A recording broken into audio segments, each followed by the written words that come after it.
honestly, like, on day one of kickoff, we were kind of crap at. I'm just being frank here. So that's the camera, yes. Gotcha. All right. So hello everyone. Hey, what's up, folks? Jake is here. It's a little tight, so forgive my setup here. Let's see how I look on cam. All right, there we go. I think you look good. Yeah. All right, good. Hey everyone, I'm Jason. I'm the head of VALORANT Esports for APAC. I work out of our office here in Korea, and basically I run everything from VCT Pacific to challengers to game changers within the APAC region. Let's just jump right into certain topics, right? Because obviously Masters of Madrid just happened, and I think that's the first thing that we want to talk about. Is Pacific did really well. My first question is did you think that this was going to happen? Maybe based on things you've like heard from the teams behind the scenes.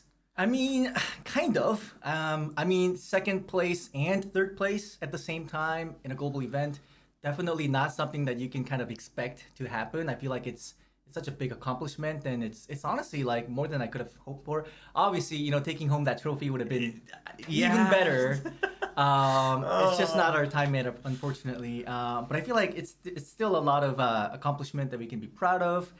It was beyond my expectations for sure. Okay. Something that's come up actually, because people even globally have been kind of keeping track of like how's VALORANT doing specifically in Korea as well, and people have noted that obviously the rankings at the PC cafes have been on the rise and now well into the 10% mark, which is a pretty big deal. Which is a really big deal. Do you really also believe that this is directly correlated to like Masters performances, past champions performances, things like that? Absolutely. I mean, I don't think it's like a very short-term driven result.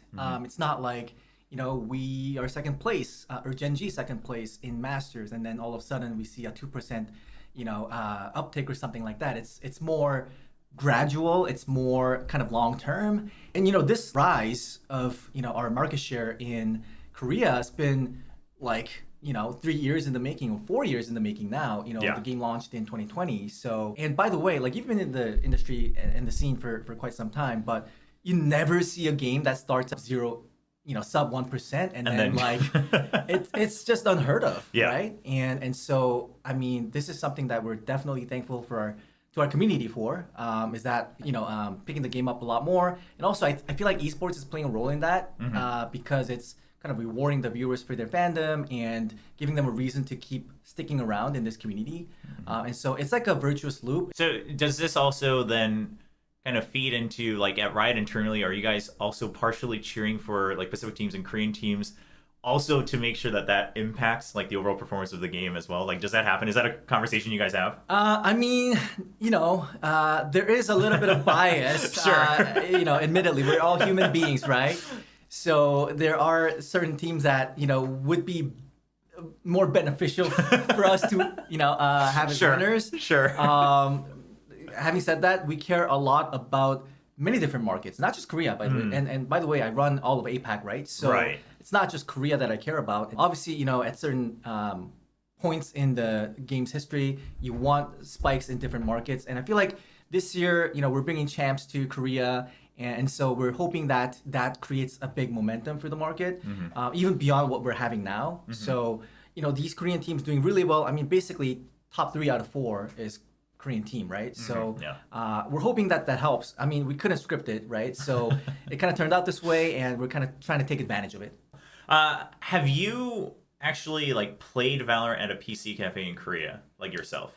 Not at a PC cafe, because I feel like I'm more of like, I care so much about my settings and how, the distance from my eyes to the monitor. And I bring a ruler to a gunfight. That type? Okay. Yes. I'm like super meticulous about how I hold the mouse. Like even the mouse, I have to like experiment with multiple kind of variations to see which shell fits me better. And like, once I hold the mouse too, I'm like, I'm not letting it go because like it might change the way I grip it the next time I come back, and like I'm so meticulous. But I have been to PC cafes, and watched people play VALORANT, and it's definitely becoming a lot bigger. Before it was all League of Legends and some other games, but now it's like League of Legends, and then a lot of, if you watch, especially the younger folks, right? Like the teenagers, people who go to schools, like these guys are playing VALORANT. Quite a lot. And so like it's definitely like felt that that momentum. Oh, okay. So some people are asking in chat as well, but it's always the question that's going to come up with anybody that's involved in VCT is, so then what is your rank? If you are this meticulous about your setup and you're so concerned about how you're looking before you get into the game, what do you look like in the game? Oh man, I basically set myself up for this. I'm gonna be embarrassed, but my peak rank was Diamond 3. Okay. And we're tied. All right, nice. We're tied. Yeah, all right. Cool. Okay. I was getting kind of afraid because I was like, I'm pretty sure he's higher than me. I could be casting. There you go. So it's a question that needs to be answered in 2 parts. I feel like. Okay. Because there's Jason before having kids. That's and then, true. There's Jason after having kids. Yeah, right? for anyone who doesn't know, you just had twins very recently, so pretty busy now. They're 14 months old as of last month. Wow. So pretty crazy. Mm-hmm. So I used to play a ton. Okay. Before my twins were born, and I used to grind like every single day, like playing 5 hours straight at least. And there's this Discord group that that I'm in, and we're like gathering without even like talking to each other. We're just constantly on the channel and on server, and then just doing a 5-stack together and whatnot. And so I started playing on the NA server actually, because I started playing before the game even launched in Korea. Yeah, I remember, yeah. And then so yeah, dude, like we had like 150 ping, like even 200 if we got unlucky and got matched with like East Coast, like East Coast or something like that. So it was brutal, but at that time, I was bad at the game. So the ping didn't even matter for me because like I couldn't even tell. Was Valorant your first like traditional TAC FPS? Yes. Okay. I mean, I dabble with CS a little bit. Sure. Back in the, I mean, every gamer has that phase, right? Yeah. Of like trying various things, and StarCraft was really, really my thing back in the days. But so like beyond that, like bit of experience in middle school or whatever, like Valorant is the first serious TAC shooter that I've really just tried to be good at. So I've like grinded all the way from bronze to like diamond. I was 2 points away from hitting Ascendant. Ooh, okay. Which I to this day I'm like, I should have gotten Ascendant. And then if I had kids after that, then like it's always that trophy on the wall of like, and I used to be Ascendant, but all I can say now is I used to be Diamond. And by the way, what happened was like I was 2 points away. It was like 2 a.m. Okay. Right? And I was like, oh my god, I'm 1 game away from hitting Ascendant. Can't sleep on this, right? Oh no. And then five game losing streak or something, and then I just gave up, and then I had kids. So and then you had kids. Yeah. The nail in the coffin there for your rank was that you had kids.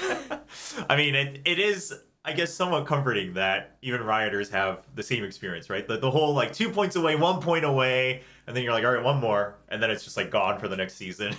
And I feel like that's also part of the big Riot mantra is that we want to feel the same things that the players feel. Like be player oriented, player empathy is very important at Riot. So like we pride ourselves in being a gamer ourselves, and that's kind of a part of the job really. Okay. This is a personal question of mine. We were talking about setup, your rank, etc. Are you a low sense player or a high sense player? I'm like, okay, so I'm 800 DPI. Okay. And then 0.3 in-game sense. Okay. So I feel like that's like average. Sure. Yeah. I guess a little bit on the lower side.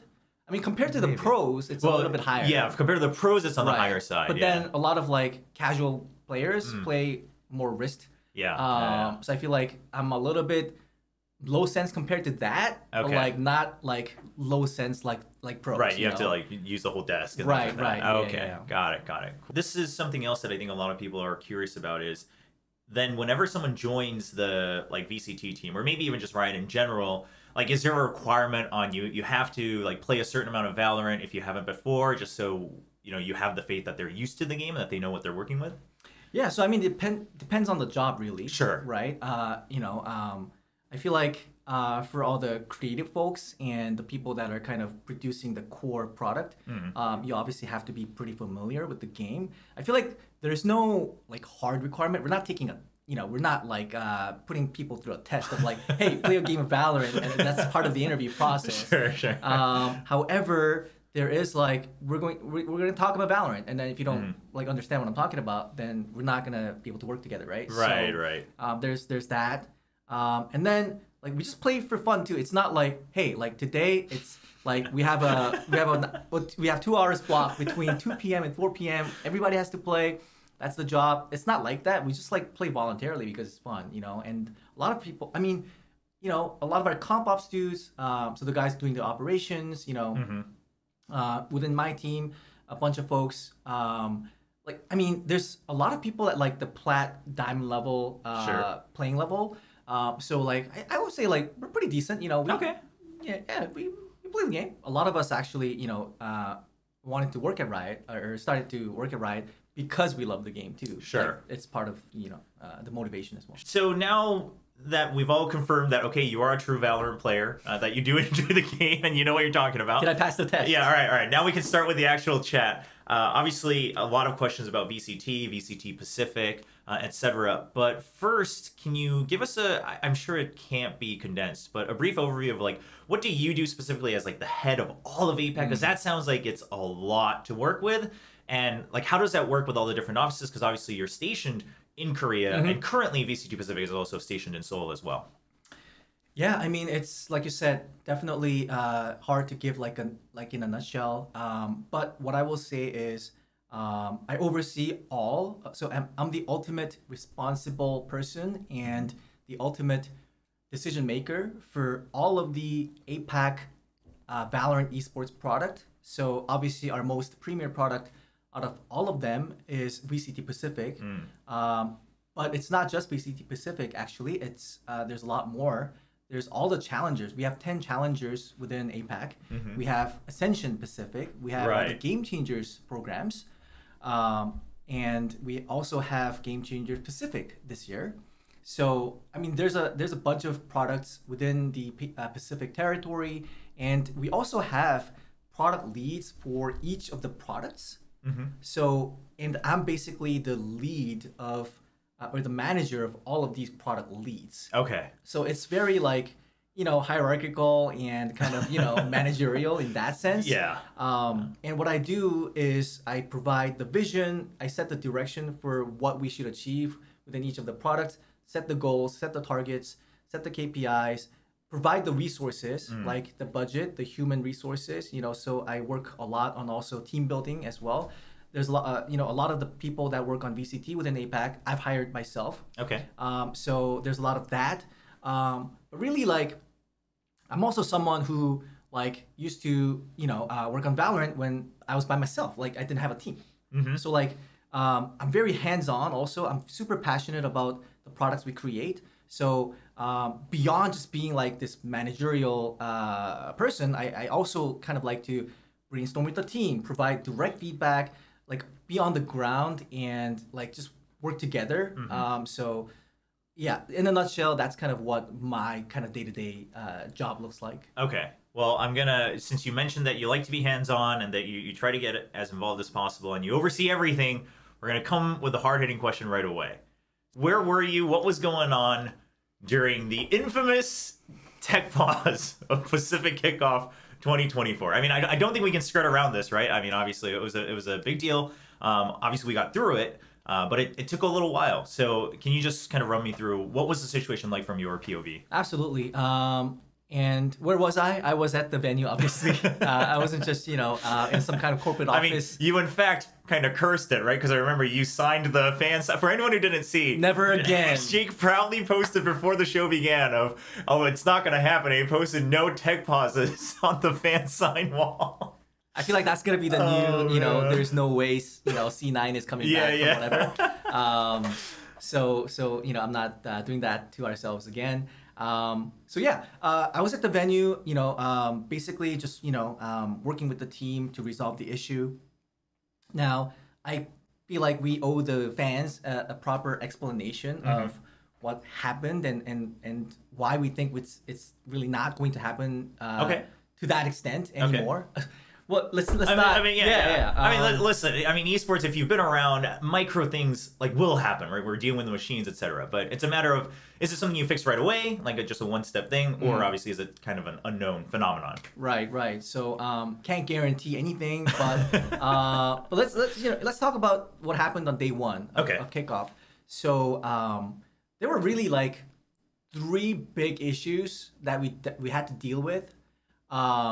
That caused the massive, delays and pauses. So one was our audio setup wasn't set up correctly. Okay.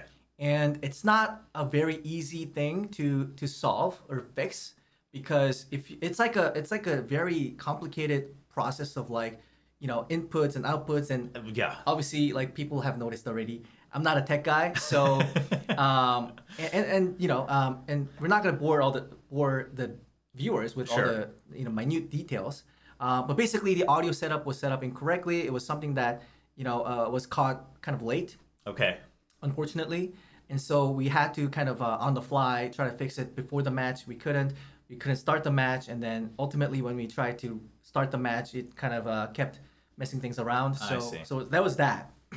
Excuse me. And then the second thing is we had an issue with one of the peripherals that a player was using. So there was a compatibility issue between our equipment and the player equipment. So that kept crashing, and we couldn't identify that was the cause of what was happening. Okay. And that led to like an audio issue, which we couldn't tell whether it was because of the first issue or the second issue. It took a lot of like troubleshooting and trying various things to find out what ultimately would solve it, and we got it to be resolved in the end, but it was a whole thing. Okay, so it was basically a big kind of twofold thing. One was an underlying setup that you did identify before the match started, but couldn't get to like a permanent fix. Yeah. And then once it kept popping up, you were trying to fix step 1 when in fact there was actually a step 2 that was also happening. Okay. Right. And then there's a third thing, which this affected the games to a lesser degree, but we had like some kind of in-game problem as well, where some crashes and failure to start the game was happening. So it was really 3 things that we were trying to fix all at the same time. Which again, like once we solve one thing, another thing happens, and then I mean, one thing led to another, and yeah, I mean, that's how the whole thing unfolded, unfortunately. So you talked about how you're pretty confident that things won't happen to this extent anymore, but I'm curious, is that simply because you think a lot of this could have been fixed just prior in like the setup phase, etc., or is it dependent on, like, for instance, like what was, like, who's dedicated to fixing? Is it like a specific dedicated crew, or is it people that obviously in various roles you're going to have multiple things that you have to do on site? Kind of what's the setup there? What's the procedure that you have in place, or maybe that you've changed now moving forward to prevent this from happening? For sure. So honestly, like, it's like we own the mistake, and we ultimately feel like we could have averted the whole disaster if we were better prepared. So this time our goal is to be better prepared. Like that, it's as simple as that. And the measures we've taken include we've extended the lease on the venue, the stage 1 venue. So we would load in earlier so that we would have more time to test everything and to set up more meticulously.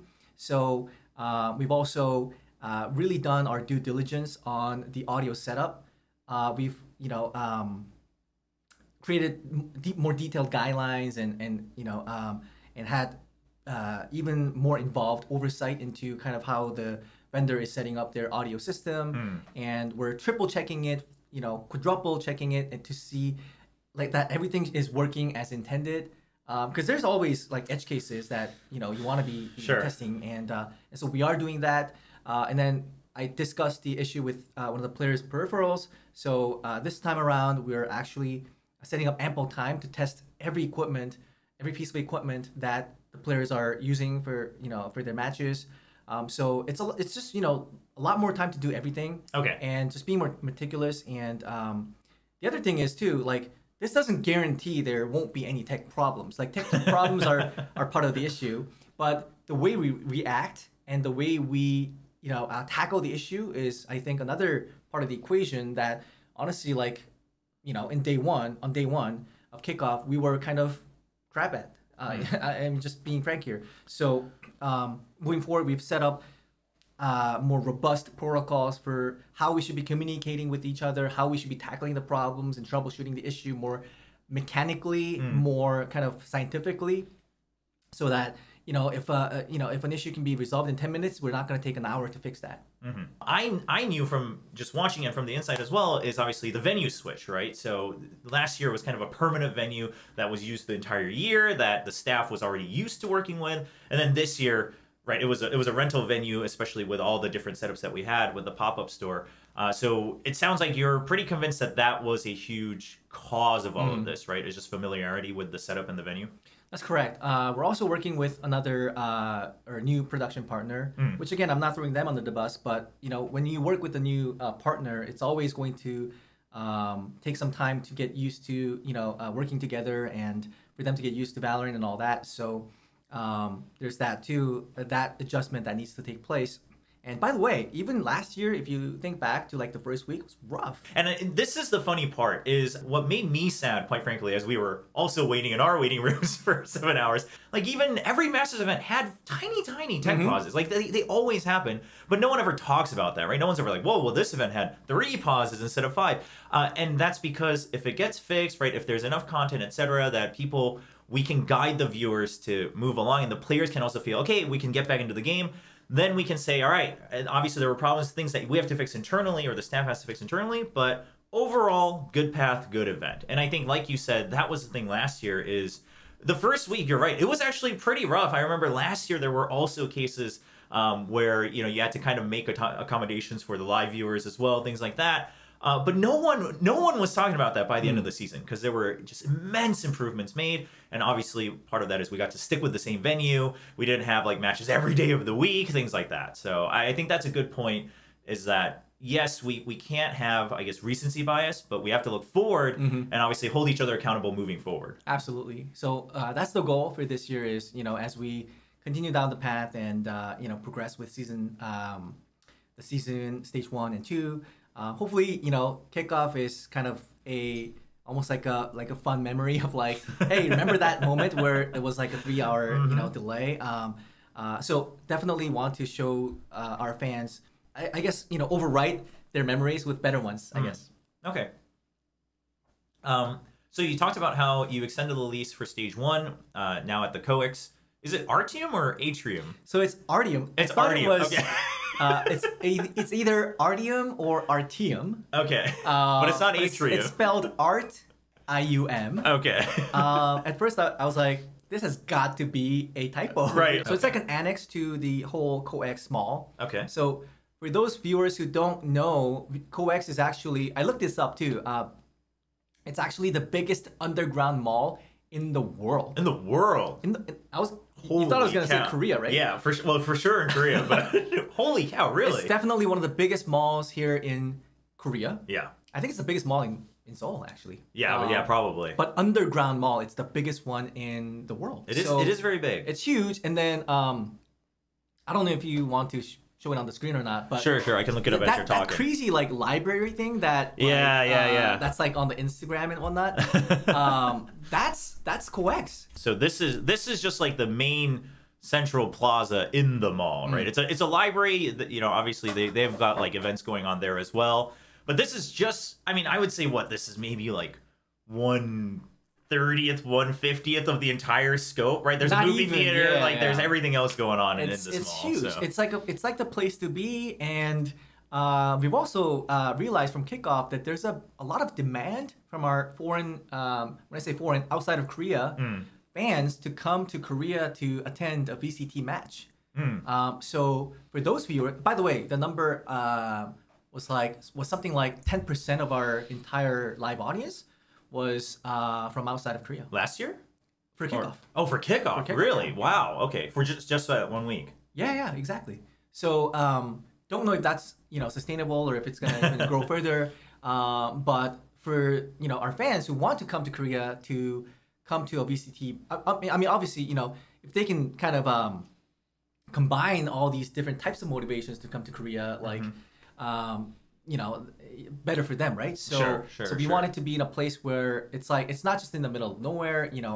There's bunch of restaurants, cafes, you know, library, movie theater, everything, you know, is in this mall. So it's definitely very accessible, you know.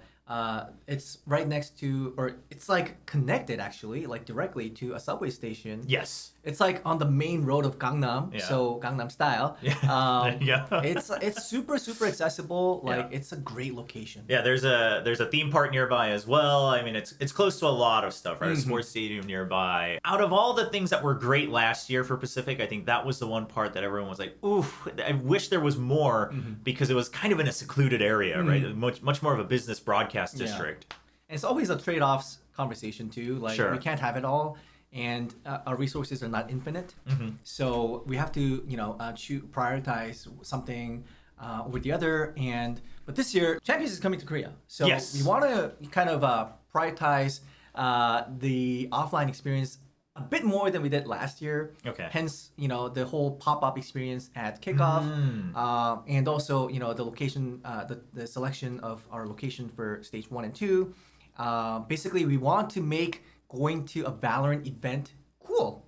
We want to make it accessible. We want to make it a pleasant experience, not like a hassle, not like something you would bear or you would kind of go through all the troubles to do because you love the game so much. Rather, it's more you love the game, but it's also like super nice to be there. Gotcha. So I would hope so now, because we're only a couple days away from the very first match, but I assume the setup is all kind of going through, that tests are already going through. Have you already seen the venue for stage 1? Okay. I have. So it's looking great. It's looking great. And in fact, load-in started last Friday, if I remember correctly. Okay. So we've been at it for quite some time. And obviously all the other preparations have been taking place even earlier than that. So it's been a long... And by the way, when I was in Madrid for Masters too, like people were working on stage 1 simultaneously. So yeah, it's been a long process to get to where we are now, and then obviously still have a couple more days to fine-tune the details. We're in rehearsal starting today. Okay. So we're quite, you know, we're getting there. We're getting there, and I've seen the stage. It's pretty cool. It's pretty cool. There are some new things that we're trying. I think a lot of people will be impressed. So it's definitely an upgrade from kickoff. Okay. So we talked a little bit about how how we thought of kickoff and whether it was a success or not. So I feel like kickoff was massively successful in many things. The offline experience was definitely pretty amazing. We had 11,000 live attendees across the 8 days of, you know, having that pop-up. So I mean, and they all seem to have, you know, be having a really great time. I feel like we delivered something really special for our fans. So very happy about that. But if you look at just the stage, if you're a fan, you don't live in Korea, you're just watching the esports part of it all from your home, and you're watching it on the screen. The stage, I would say, was cool. I mean, it was different. It was special. I feel like it gave off this like underground Fight Club kind of vibes, where it's like super dark and it's like, is this legal or you know? yeah. However, I think like objectively speaking, it was just a little too limiting of a venue, too restrictive. You know, low ceiling. I mean, very narrow, and also lots of like beams and pillars that were obstructing a lot of views, and so we had to work around a lot of these challenges. And so overall, I would say like that was a really fun experiment. But if we're just focused on the esports matches, it wasn't optimized for esports. And I feel like with the venue in COEX, we're a lot closer to like the esports experience that we're used to. Now, what I will kind of caveat is that the previous venue last year, that was like a pure like esports stadium. Yeah, like, it was built for esports. Exactly. It was the city built this building just for esports, and so it was very tailored towards that experience. Now this one's more tailored towards like musicals and small theaters and things like that. So it's not like, there's some limitations. I think we just have to be upfront about that. Like there's some limitations, but I feel like we created something really cool, and I think the viewers are really gonna enjoy what they see. I just want you to know that a couple of us, when we heard that this was a musical venue, we made the suggestion to the production that we should have like zipline player entrances, okay? I'm surely they're built for that, right? Then before we get too deep into like stage 1 and future stuff, is there anything else you want to mention about like kickoff? I think we kind of focused on the big headline there, which isn't a great memory, but there were some other great things as well. Like you talked about the fan experiences and also, I mean, the stories, right? Like Gen G winning it all. I mean, there were some very cool moments at kickoff. For sure. Before we get into kind of the competition side of it all, do you mind like you know, there's that video that I wanted to play for the viewers. Like kickoff was so cool in that like we were in this special venue in this very hip neighborhood. Is there sound? The sound should be going out. Let me just have it soft for us, but yeah. So look at all these like activations and there's Doemo, who's the influencer on playing in challengers right now. He's Actually, playing in IM challengers. He's actually playing today. Yes, yeah, he has a match coming up today, so it's win or die for him today. So I mean, look at all these like fun little activations and experiential stuff that you know we did, and look how young the guys are. I mean, or the girls are. I mean, like everybody's so young. Balance the future.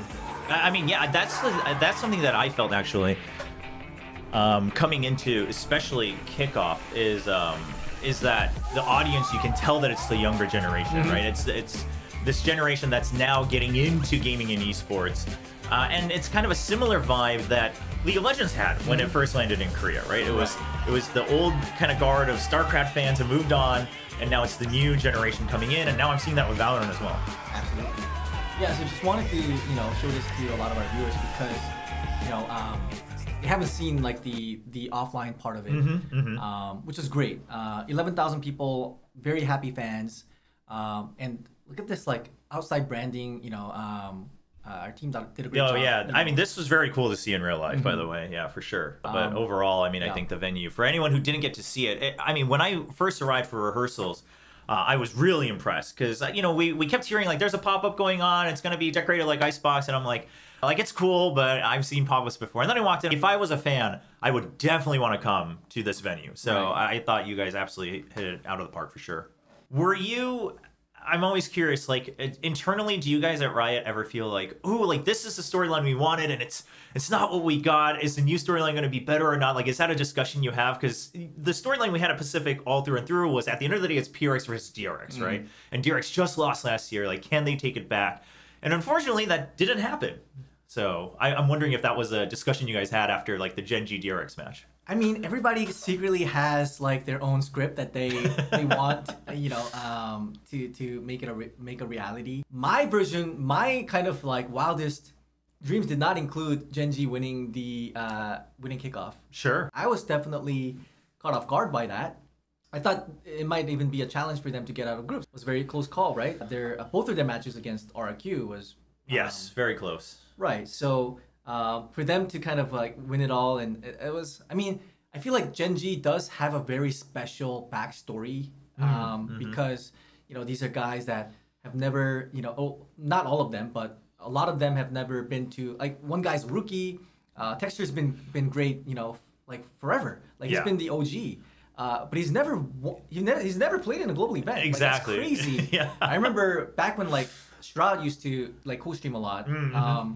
He literally said like Texture is the best Jet player in the world. Dude, TWG, is that with the Jet, not temperature, Texture. That's Texture, right? That man, I was rooting for them to make it here. Texture's incredible.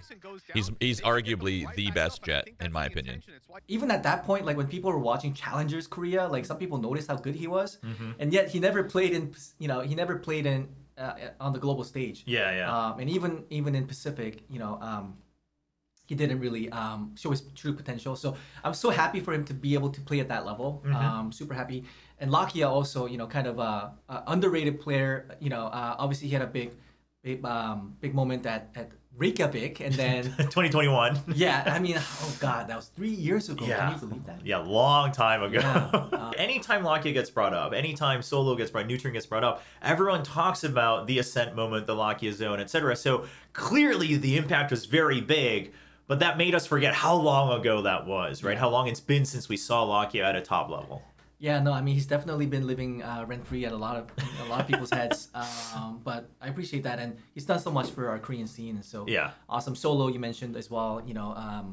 So everybody's kind of like coming with this like sense of like vengeance. Like I'm gonna prove myself. I'm not entitled to anything. Like I'm the underdog, but I'm gonna show you guys what I'm capable of. And they were capable of doing that. Like in second place in the whole world, man. I'm definitely happy for him or them. And I mean, I feel like that's kind of, if I could have anticipated that happening, that would have been my script actually. Oh, okay. If you thought that was a realm of possibility, you would have said that would be cool. Yes. Okay. Yeah, I mean, I think that goes to show that, sure, while their gameplay, like once we saw their gameplay, we were like, okay, this could be possible. Not a lot of people had that as part of their script. Dude, right? I think a lot of people were putting them in like tier C in their tier list. I was there. I was like, well, Guilty. they need time. Like they're going to be like 6th through 8th place, depending on how the groups work out. And they blew it out of the water. And I was pleasantly surprised, to be very honest, because my concern was, obviously, like you said, they have all these cool stories, but how does it all come together, right? Like individually, you're all talented, but we've seen that time and time again where it doesn't work out. So that was my concern, but they made it work. And then, I mean, I would say just there were so many other cool storylines as well, not just from like Gen.G or DRX, but obviously like PRX now finally having a roster change, T1 bringing in a lot more new players that aren't from Korea, right? Kind of going global now. And really, I felt now in 2024, this felt like Pacific, right? Whereas last year was kind of like we still got representatives from each country. It's just a tournament where they're playing against each other. And now it's like, okay, Pacific, who's the best in this greater region? That's right. Yeah, I mean, it's definitely great to see a lot of like mixing between, all the nationalities and really trying to find out who the next like APAC superstar team is. It's been for the longest time like PRX and DRX, but I feel like things are going to shake up and things are already shaking up. So very exciting time for VCT Pacific, I feel. Cool. Has this now changed kind of your predictions or what you're looking forward to for stage 1? For sure. I mean, definitely rating Gen.G higher after what we've seen. And then Jing coming back to PRX, I think changes the game. Yes. Because I feel like it's not a comparison between Jing and Monyet. Like, it's not a skill like who's better, but more like Jing is just such a core element or part of the PRX team chemistry and the psychology behind it all. Like I feel like there's such a chemistry and momentum based team that like you need that kind of like just brotherhood and all that to kind of make it work. So I think Jing coming back will be huge for them. Just curious also, since you're overseeing all of APAC and then Pacific as well, Japan has a huge following, and last year Zeta still kind of tried to hold on to that hope. How do you rate like the new Zeta, the new DFM? Do you think they're going to be able to try to give back a lot more to their fans, or do you think it's still a big question mark for them as well? I think so. I mean, I do feel that their new rosters are an upgrade from last year's, and I think they're taking another like philosophical approach to how they're doing coaching and all that. So I feel like we're going to see some improvements. Now, I'm the biggest like supporter of DFM. I want them to get their win. Like it's been a long time coming. It needs to happen. Like no team deserves to get 0-9. Their losing streak continues. I feel like we did them kind of dirty with the groups, and it was a tough group. Like even just on paper, right? Yeah. So I mean, it was rough, but. Honestly, I mean, I think they're gonna get at least a win, if not more. I think they can definitely get more. It is going to look very tough for them at the beginning, though. And the reason I say this is I think their first matchups are PRX and like Gen.G or something. Like it's crazy. Like let's see, T1, Gen.G, T1 and Gen.G, yeah. And then it's kind of the other teams that aren't like rated at the very top. Right. But yeah, T1 Gen.G right off the bat. So I mean, I feel like they need that first win and then they're gonna gain all the confidence to carry that momentum forward. But first couple matches, very tough opponents for sure. But yeah, I mean, definitely rooting for them. I feel like they've been working hard at it, so I want that to happen for them. Are there any other teams that kind of caught your eye in terms of like the roster moves they made, or just story-wise that you're kind of hoping that something crazy happens? Whether from any of the other regions that we didn't discuss.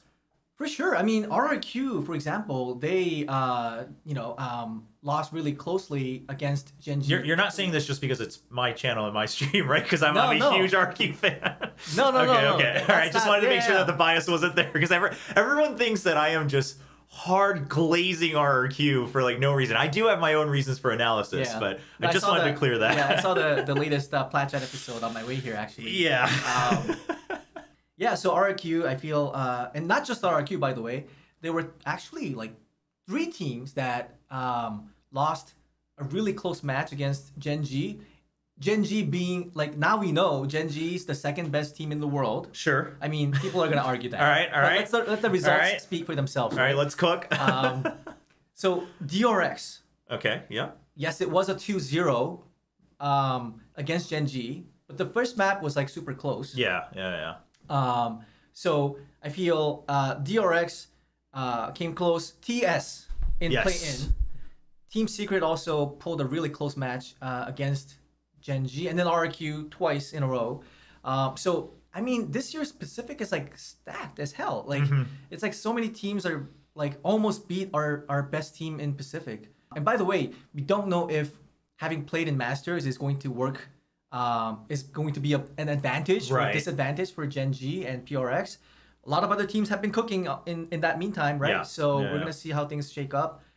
Team Secret hasn't made a lot of roster changes. They're one of the 2 teams that beat DRX in regular season last year, aren't they? Yes. Yeah. Right? So technically I feel they beat DRX in regular season, lost in playoffs against DRX. So they're 1-1.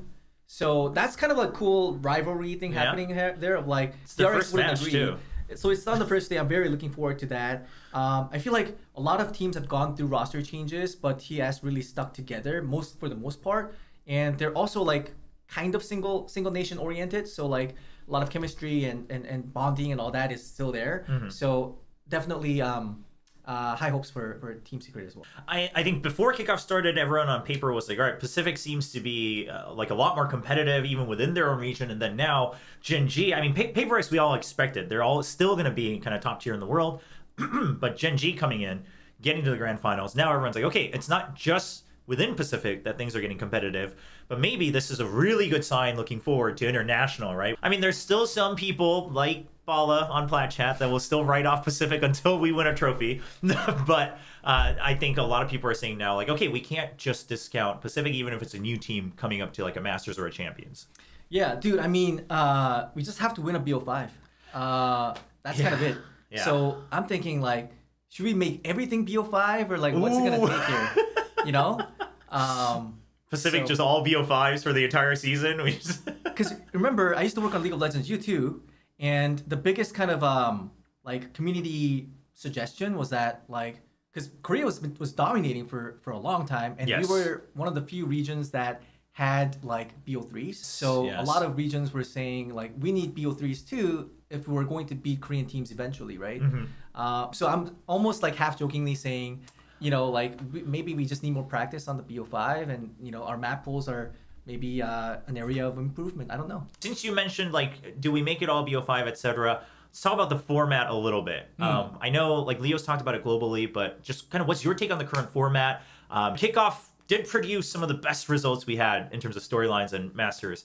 So do you think for practical reasons it was the best we had? Or do you think, okay, in the future, there's things that we already want to change moving forward in terms of these like short-term formats? I feel, and a lot of us actually feel, and I think the fans also, some of them agree, that like this short and punchy format is very exciting, it's very hype, and it kind of works for what kickoff is. Now, it wouldn't work for, if we had all of the stages like just be like kickoff, that would not make sense. That would be idiotic. But for kickoff, because it's like, we're coming back from a long hiatus, and you know, we want to have this like really punchy kind of moment for the start of the season. I feel like it kind of works.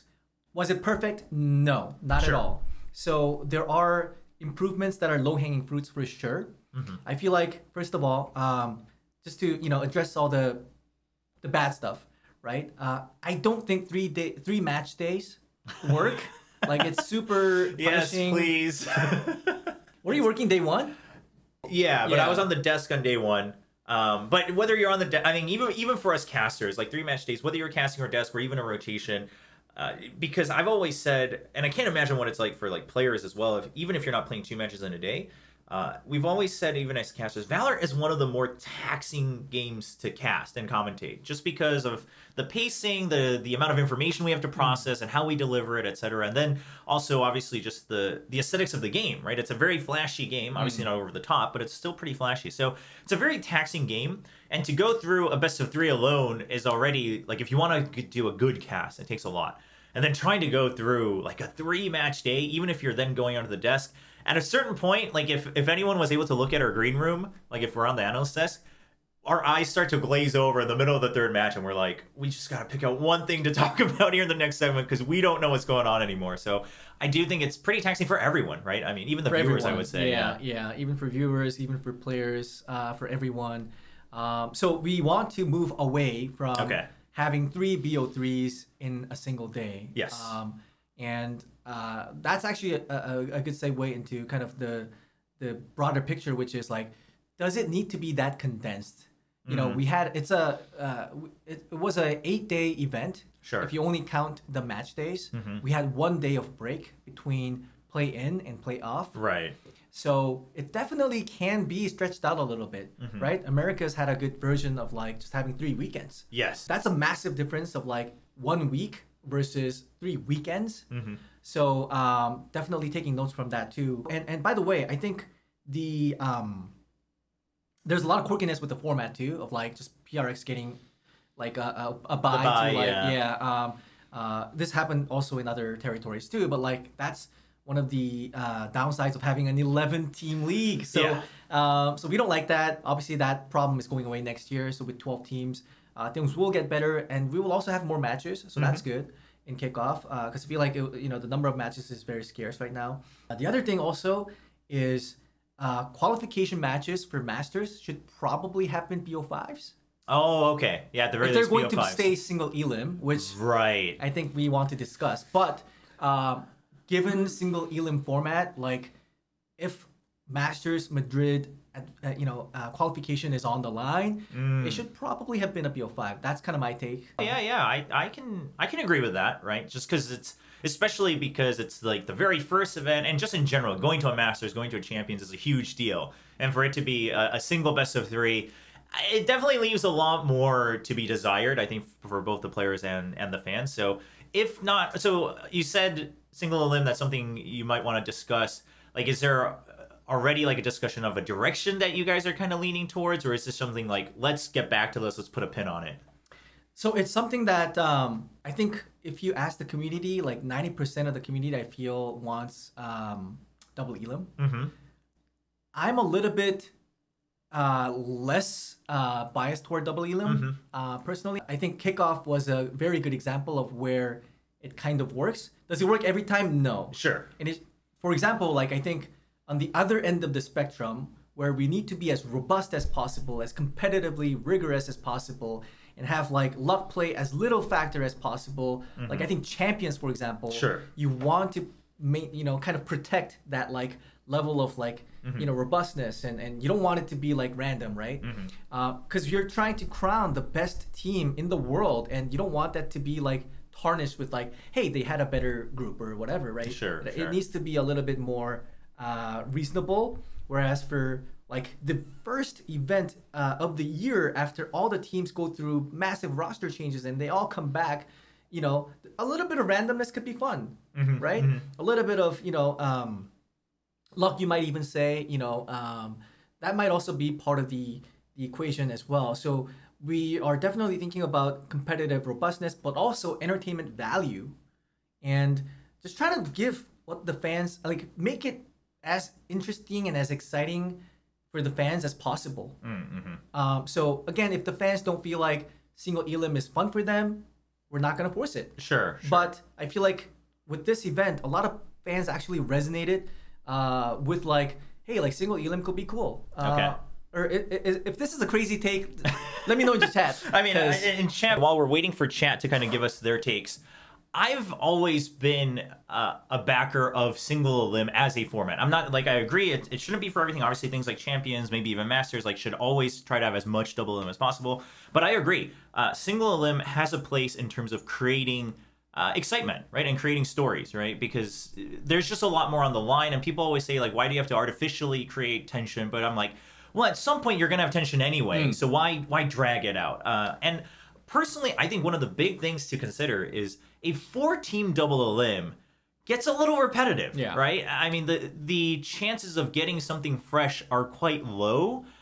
So I think that while it will still be a better test for the teams, that 4-team double elim, I think, definitely brings down the excitement value a little bit. But once you're in like 6 or 8 team, obviously double elim, now you've got more options. You can flip the bracket, etc. So then I'm like, okay, then you can still have like the drama there, the excitement there. But I think that's the other thing that people weren't really taking into account is like a 4-team double elim. Like, what do you really do there, right? Because maybe you're just getting rematched against your group or whatnot if you're a play-in team, things like that. Yeah, so if you look back at Masters Madrid, that was a 4-team double elim playoff, right? And if you compare that to like the kickoff playoffs, which was single elim, like you can see the stark differences. So anecdotally, right? I was with like all the other global like product all the leadership group in Madrid. We were having this big workshop to discuss the future of esports. That was the day of like the so that was the first day of playoffs, and we were all kind of like talking to ourselves and asking ourselves, does today even matter? Because like nobody gets eliminated today, right? Like it matters starting tomorrow. Like that's kind of like a wasted day. I mean, obviously, like people are still gonna tune in, and it of course it matters. Like it doesn't not matter. Right. But like, but what's at stake here, right? Yeah, there's no stakes, and that's kind of the crappy thing. And by the way, if Masters playoffs were single elim, Gen.G would have won Masters. True. Let that sink in. True. True. Again, they would have had to win in a BO5 against Sentinels. Sure. Which would have changed the equation. But I feel like having that rematch and like letting Sentinels have that second chance, I mean, that's almost entertainment value in and of itself too. So it's like, is high stakes more entertainment value, or is that like comeback story, the lower bracket run, more entertainment value? Like there's a lot of debate to be had there. So again, like I'm like probably like 50-50 on how I feel about it. But I think the more accurate representation of how I feel is like single elim works sometimes, double elim works most of the times. Double elim is always safer for sure, right? Like you're not, it's not a bad format per se. It's just, could there be something gained a little bit more if it's single elim depending on the times? I think one of the comments I saw in the chat was talking about how like some randomness can be fun, but it's also about the day's break as well, right? And then BO3 versus BO5 if it's an important match. And I think that goes back to kind of what you've been mentioning of, okay, well, maybe we still need to make sure that it's, I guess it's proper to what the respective stakes are. It's not necessarily that single elim alone was the problem, but like you said, maybe if it's for Masters, then it probably should have been BO5. And maybe at that point, maybe they should have had at least like 2-3 days or a week or something like that spread out a bit more as well. Right, yeah, exactly. Just one of the last comments I'm seeing is people have talked about this through and through, and I'm curious what your take is. When double elim brackets come up, people always ask about the bracket reset. Like, what's the big benefit? Obviously, we do have the map draft advantage. You have the double bans in Valorant, but like bracket reset. And this happens in a lot of other competitions. Now, I think everyone agrees that in Valorant, a bracket reset would be insane because of the time. But do you think that something similar to a bracket reset could work or maybe is needed in the future for Valorant? It would be so anticlimactic to like reach the conclusion of, and that's why we can't do it, right? And there's also like the uncertainty of, hey, like if in scenario A, if team A wins, like we have to do the whole reset. If team B wins, it's fine, right? Sure. It ends there and then like it doesn't, we can't plan for an event like that. So yeah, there's a lot of like just realistic limitations. And that's part of like why I feel less strongly for double elim is that we can't even play the proper version of it in esports. Sure. So it's like, is it even fair at that point? Because Gen.G only lost to Sentinels once. So they're 1-1. Right. But why did Sentinel? I mean, being a sour loser here, I get it. But it does always beg the question of like, is it really a disadvantage to go to the lower bracket if you end up coming back, right? Obviously, you have to play more matches, but if you're able to grind through it, we've seen, again, just the experience. I mean, Gen G talked about it in Kickoff as well. They talk about it in their vlog. They're like, we think one of the reasons we were able to perform so well is because going to the DRX match, they had played already like 230-something rounds, and DRX had only played 80. So they're like, well, we were just much more comfortable in the new roster, right? And they think that gave them a huge edge over DRX and eventually over PaperX as well. Sentinels said the same thing. They think the reason they won the BO5 is because of the lower bracket run. So I think there is something to be considered here when it comes to double. For sure. And in a lot of traditional sports, almost every time the team that plays more matches are at a disadvantage. Right. I think in esports, it's a lot more debatable. Sure. Because physical fatigue is less of a concern. And also like that momentum too of like just, you know, having lost and then playing and then, you know, and then coming back from that, like bouncing back. That's plays such a big psychological factor as well. So by the way, we've seen this in like LCK too, like time and time again. Oftentimes, you know, they used to have this gauntlet playoff format of the winning team, the top team from regular season would go straight to finals. Like that's how crazy it was, right? Right. Like if you won regular season, you are in the grand finals already. And most of the times you already qualify for a global event. Right. And then there's the, you know, the other teams would have to play this gauntlet and then to get to, you know, grand finals. But the grand finalist, like the best team from regular season would often lose. Yeah. Because they're cold. I mean, even people talk about fatigue and how Valorant's such a long game if you play a full best of 3. But even the times when we do have the unfortunate scenarios where teams have to play like 2 matches in a row, we see that that's not always true, right? That you're warmed up, and if you come off a loss, maybe you're angry. Like we saw that specifically with Team Secret, right? They lose to Gen G, and then they come out and just crush Zeta's hopes and dreams, playing back-to-back. I mean, 2 BO3s. So I think it's not a surefire thing like in traditional sports where like physical endurance and fatigue will definitely play a role. And risk of injury and all of that. Yeah. So it's, I mean, maybe we haven't quite perfected it yet in any esport, now that you mention it, right? I don't know if we've quite have the perfect format yet. Something that, as we're kind of talking broader sense here now, something that I think people have been asking, not just in the chat, but even when we first said that you're going to have a chance to visit the stream today, is Pacific locations, right? So recently, Ascension was just announced to be in Tokyo, which is very exciting, going to another Japanese event for Valorant. But, you know, whether it's Ascension, whether it's Pacific itself, like, is there even a possibility of, like, more rotations? Is this something that's already in discussion? Like, how do you pick and choose where to go? Yeah. So I'll tell you what I want, and I'll tell you what what I think. Okay. So what I want is I would love to go to as many cities as possible with VCT Pacific. Like, I'm not even talking about VCT Pacific stays in Seoul, but with everything else, we'll try to, you know, rotate locations. Like for VCT Pacific itself, we want not just be in Seoul. We want to be in other countries. We want to be outside of Seoul. Now the reality is, it's super expensive to go to another country and do like a weekend, or like we're going to have to make a trade-off of like, okay, does it mean fewer matches? Or does it mean, you know, lower broadcast quality? Like, and by the way, fewer people, I mean, physical experiences are not scalable to the extent online experiences are. Sure. Now, if we go to, let's say, if we go to city A, right, outside of Seoul, and if we can get, let's say, 5,000 people, which again would be a challenge, but let's say we were able to do that. We have 5,000 really happy fans, but at the cost of what, right? Like if we had to make a trade-off with like online broadcast quality, for example, that's like 5,000 happy fans and like 200,000 unhappy fans, right? So like, again, we're kind of prioritizing the online experience first and foremost. Okay. And then trying to do everything around that. Okay. Because of scalability, because of, you know, ROI basically, right? A lot of our viewers don't go to physical events. They are online viewers. Yeah. Which, I mean, is fine. Like that's what esports is online content first and foremost. So we want to make sure that that experience is pristine. It's awesome. And then everything else follows that. So that's the limitation we're working with. Now, again, you know, we want to be in other locations. So we have to be very shrewd with our business opportunities overseas and try to find partners that can make this a reality.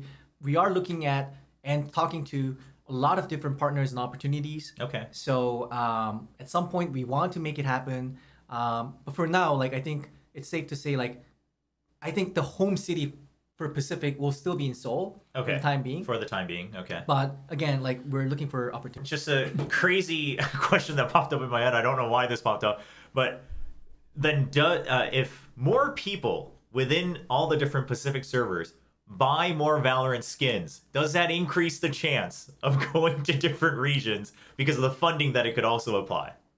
Short answer is yes. Okay. Okay, short answer is yes. Obviously, it's a little more complicated than that, but all right, just so everyone knows, that's out there, right? So that's something to consider. This was another question I had, was kind of what's the priority in setting up VCT events? And you mentioned the online experience. So when you say online experience, is it simply about like you want the technical aspect to be smooth, etc.? Is it also about whether it's supplemental content, like all of that comes first and foremost? Yeah, so everything matters, and it's not like we can overlook one thing and you know focus only on the other thing. Everything matters, but it's a matter of prioritization. And so, for example, let's talk about the stage. When we build the stage, design the stage, we're thinking about it not as not only from the physical attendees' perspective. We're thinking of it from the camera angles and all these different things that make it look great on broadcast. Right. And then if it means that for the physical experience, it's a little bit worse because we're prioritizing the online experience. Oftentimes we'll take that trade of making the online experience better, right? So it's just built into kind of our mentality of like we're creating an online product. And we want to serve as many fans as possible in the best way possible. And then, we also want to make going to events, Valorant events, fun and exciting and pleasant and not like a second afterthought. So again, it's still hopefully good. Sure. But it's just not like what our top priority is. Sure. And I think a good example of that is, for instance, last year at the Pacific Finals, the whole AR kind of opening, right? You actually can't see that in the live venue. I mean, you see it on the screen in the live venue, but it doesn't actually feel as cool as it actually did. That was much cooler on broadcast, right? So I think it's one of those experiences, and I think I'm glad you mentioned that. Someone's asking in Twitch chat, because we talked about skins here, what is your opinion about the PRX bundle being the most used globally? So that's, first of all, that's correct, right? The metric there was it's the most used. Not necessarily the most sold. It's the most sold. It's the most sold. Okay. All right. So was this in the realm of possibility when you guys released the PRX bundles? No. And there are two reasons. First, as popular as PRX is, they haven't won a global event. Fnatic have, and no disrespect to Fnatic, but that was almost unintentional. But they've won so many global events. Yeah. So like, and then the other thing is, they represent a pretty small market. Yeah, like a home crowd. Yeah. Yeah, basically like Singapore, a little bit of Malaysia, a little bit of Indonesia. Yeah. But in the grand scheme of things, like, it's not big player bases, relatively speaking. So, because of these factors, we didn't think. I mean, we've always known that they would do well. Sure. But #1 in the world is kind of crazy. I thought when it was released, like PRX always had a good kind of branding and character going. The color scheme is nice, and I was like, that's cool, but and it was all the same reasons, right? Yeah. They haven't won. I can't imagine that they cater to the biggest player bases. And then when I heard that news, I was like, really? #1? Not even like top 3. #1? That's insane. So I think it's a combination of 3 things, really. One is they have one of the greatest visual identities out of like all esports teams in any esport. Like honestly, like a lot of teams have pink in their color palette. That's like not hard to do, but to pull it off and make it look great. And also just like have your entire organization's marketing plan and your play style, even your roster, for all of that to be aligned perfectly. That's just unheard of. So I feel like PRX, their W Gaming marketing campaign and all the visual design and everything just kind of all aligned. Second, I think I think it's the uniqueness too. Like people want to be different, and like that's why people buy skins. I feel like because you don't want to be that guy with the default classic, you know? So you're trying to be different. You're not trying to be like subtle. You're not trying to be like, hey, like people might not even notice this, but like no, you want people to notice what you have. So like PRX, that like pink and purple and blue like combination. Anyways, like I think they have something cool going on. So yeah, I think it's like the different factor. And then the third thing I was gonna mention is that they're one of the teams that were successful in resonating globally. Like I think PRX is more than a Pacific team at this point, more than Indonesia or Singapore or Malaysia for sure. But even beyond that, I feel like they're more than a Pacific team. They're Valorant's like almost like household name, and they're not in any other game too. So I think whatever they're doing is really working. So since we're just branching off here and there, something that I've been curious about is do teams actually get fined when they swear during interviews or like comms clips? So it's not been like exactly enforced the same way globally. Okay. But the general rule of thumb is like you don't get punished for like just slipping an F word. Sure. Like it's not as simple as that. Once it's like intentional and like trying to be insulting to other people, right. Actually being like if it's racist or so there's that like or if you're like specifically calling like a player out and using the words we're not as like buttoned up as that as. In your opinion, obviously you've worked in various titles now in esports, and maybe you can give a brief review of that as well, your career overall. But what makes or is VALORANT Esports special? And it's definitely special.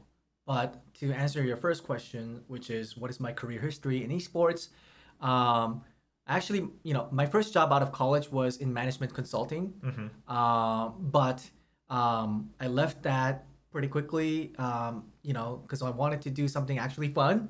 So my second job is with Riot Games. So back in 2014, I joined Riot Games as like the league operations manager for the LCK. In fact, we didn't call the league LCK back then. Yeah. So I'm one of the founding members, I would even say, of LCK, which is what it is today, of like a full league. I was actually part of the team that made the name too, League of Legends Champions Korea. So I was on the league ops side, and then also worked on the business side of it too for 3 years. And then I actually left. So I joined the startup. But then, that was a gig that I did for like a year and a half. And then I joined PUBG. They're called Krafton now. Back then they were called PUBG Corporation. I joined PUBG as the global head of esports for PUBG. Worked out of our Santa Monica office and built the global esports team out of our LA office, Santa Monica office.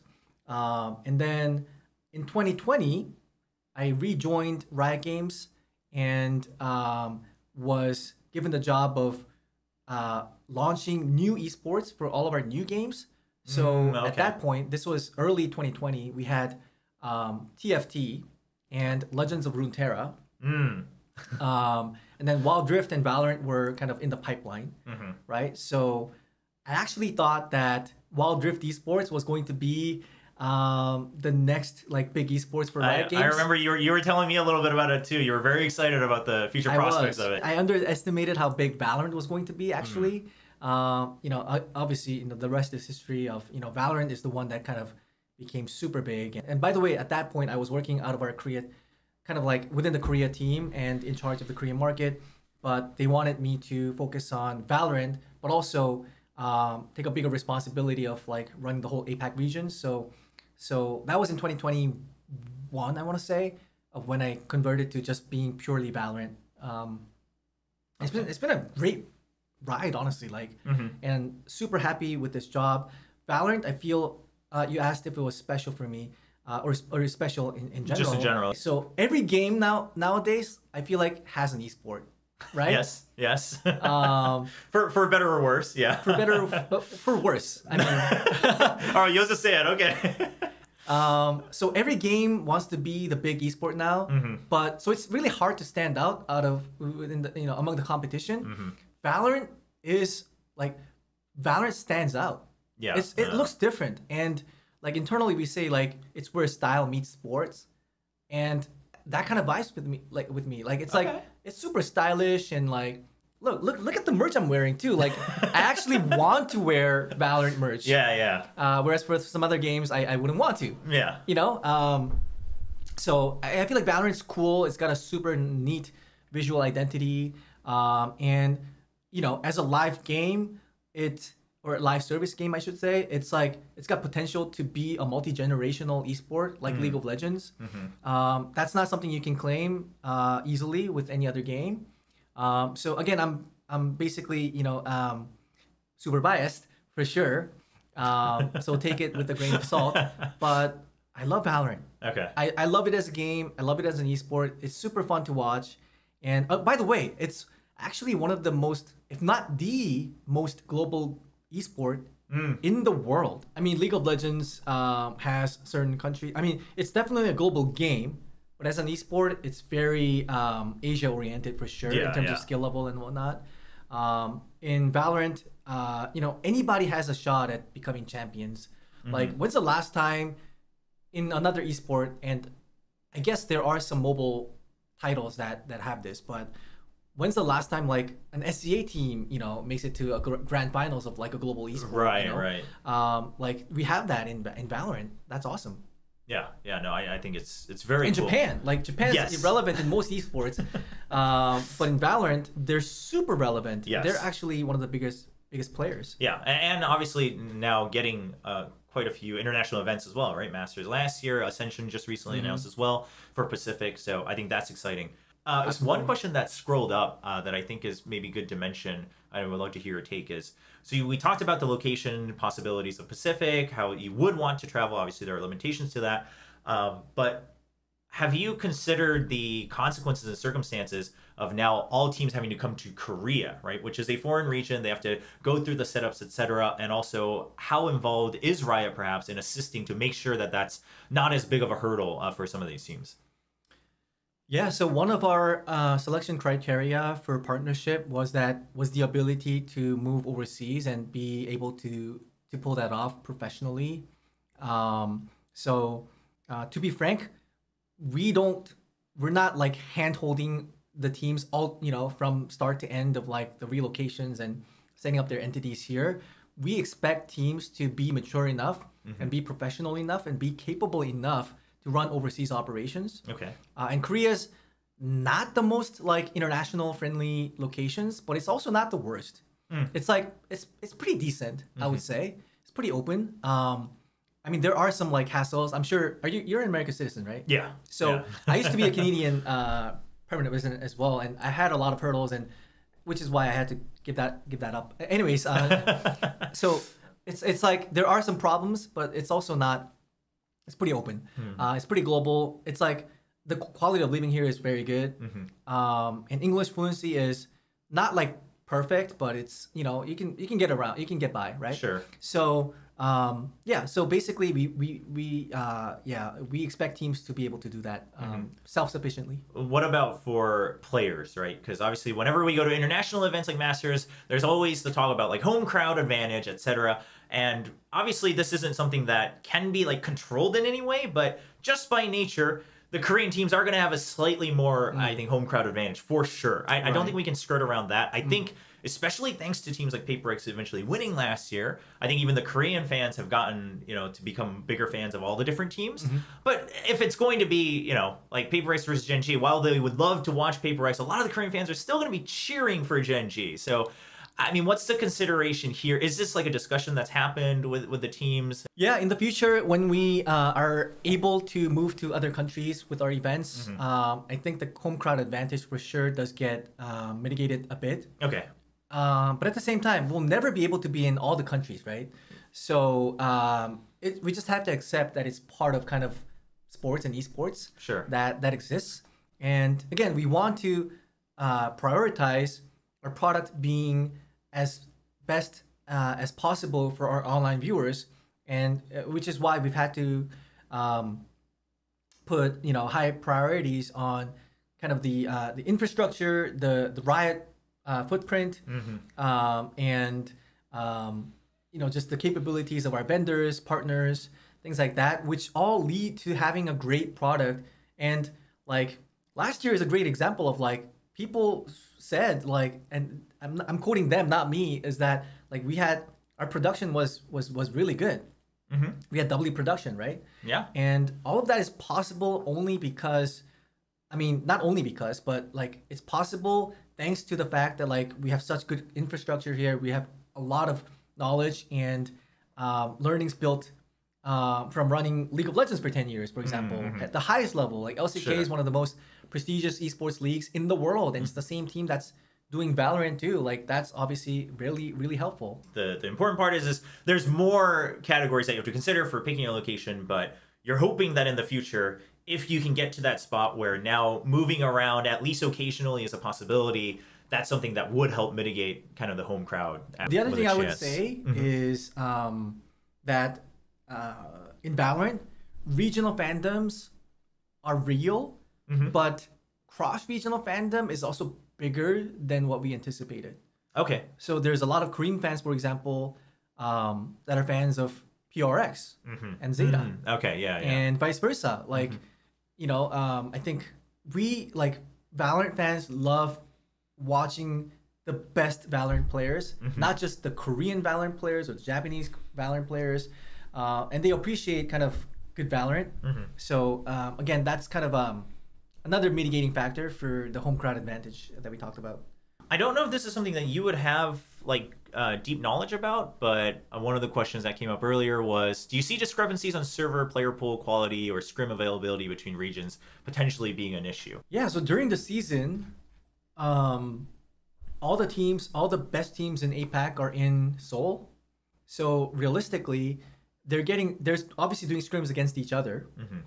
But if they wanted to do scrims outside of the Pacific pool, then they have to look towards Challengers Korea teams or Challengers Japan teams, which I think does put Challengers in other countries at a disadvantage because they're not scrimming, they're never scrimming against the Pacific level teams.